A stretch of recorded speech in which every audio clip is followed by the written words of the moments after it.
find out what are the two biggest problems with Secure 2.0. Hi, this is financial planner Sean Mullaney. Let's discuss. So where are we? As I record this video, it is Tuesday, December 20th.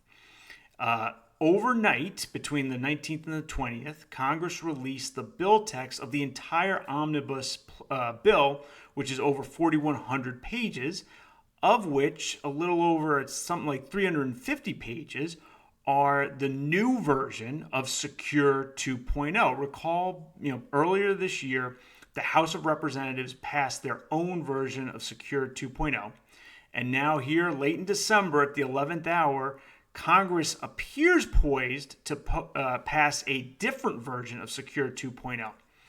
And to my mind, look, there's plenty that could be criticized in Secure 2.0, especially the process used in terms of dumping over 350 pages at the 11th hour overnight. No one's read this thing, right? I've skimmed it myself. I don't have the time to go through 350 dense pages and fully understand it. I've skimmed it. But what has emerged is there are two major problems, right? The first one is Secure 2.0 takes the exact wrong approach. What it's trying to do is build up employer-sponsored retirement plans. It's trying to have more ways to get money into employer-sponsored plans. And it does hardly anything to get more money into individual retirement accounts. Well, that's wrong for several reasons. First of all, who the heck is retiring? Is your employer retiring? I don't think so.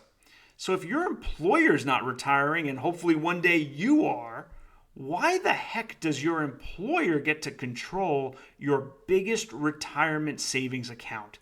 That doesn't make any sense, particularly in the year 2022, 2023, right? If this was the year 1975 and hey, folks stay at an employer for 20 or 30 years, okay, fine. But the world is changing and Congress does not seem to want to acknowledge that reality. The shift should be away from employer plans and towards individual retirement accounts. And I get it. Nobody wants to go overnight from a world where there are 401ks to a world where there are zero 401ks and now you have a much bigger Roth IRA or traditional IRA. I get it. We can have some incrementalism here. But what they're doing in Secure 2.0 is they're basically leaving the IRAs, the Roth IRAs, the traditional IRAs, almost entirely untouched. There's one little thing that helps. It indexes for inflation, that $1,000 catch-up contribution if you're 50 or older. That barely moves the needle anywhere, right? But then there's all these different provisions about, hey, let's do this for student loans and 401ks, and let's do something else about start dates and auto enrollment and all this stuff. Why the heck are we doing that when people change jobs every 2 years, every 5 years? People change careers every 5 years. Who is staying at the same employer for 20 or 30 years? Yes, it happens. I'm speaking in generalities. But why are we doubling and tripling down on employers when, one, folks change employers these days almost like they change their clothes, and two, it's your retirement. It's not your employer's retirement. Why do they get to control your largest retirement account, right? So Secure 2.0 just totally misses the boat in terms of where the American people are going, where the American worker is going. What it should be doing is growing IRAs, Roth IRAs, and letting the employer accounts still exist, but not emphasizing them as much. All right, so that's the first big problem. The second big problem now deals with something that Secure 2.0 is doing to those employer accounts. And look, we shouldn't be getting rid of employer accounts. I'm saying we should de-emphasize them vis-a-vis their individual counterparts. But what they've done with the 401ks and other plans is something that I think is quite dangerous. What they're saying is for two features of 401k and similar plans, you're going to have to wage test it to qualify. What they're saying is for deductible catch-up contributions, right? In order to be 50 or older and deduct a 401k or similar catch-up contribution, you now have to look at last year's wage income. And if it's above $145,000, guess what? You can't deduct a catch-up contribution.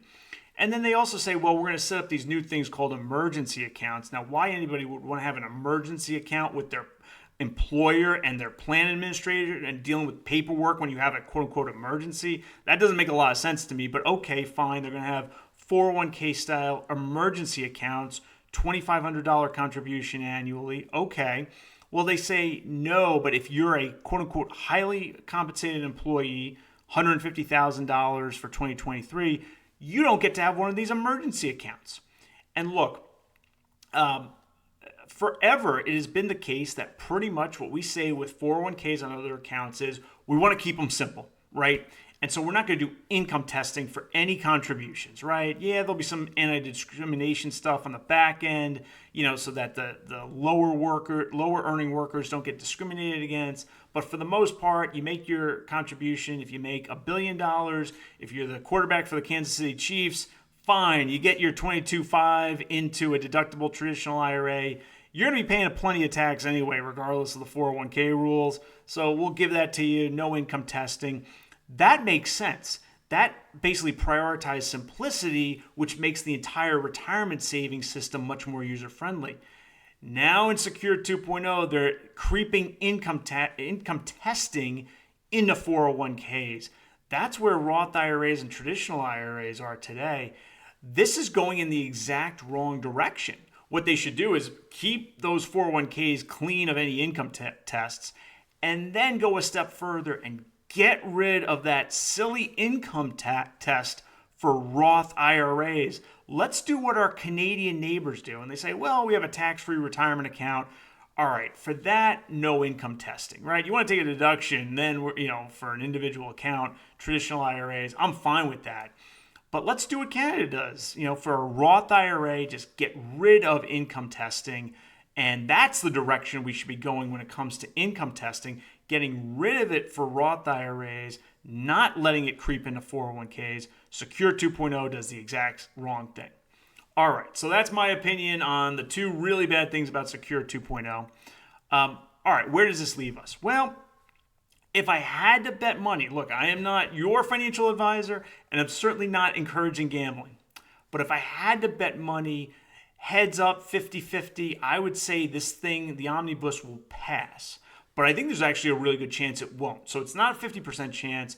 And I think, look, I live in Los Angeles. I'm fortunately hermetically sealed out of Washington, D.C., which is probably good for me. If I had to bet, I would bet the omnibus passes this week before Christmas Eve. But that said, I actually think there's a real solid chance that the Senate Republicans, some quantum of Senate Republicans, derail this thing.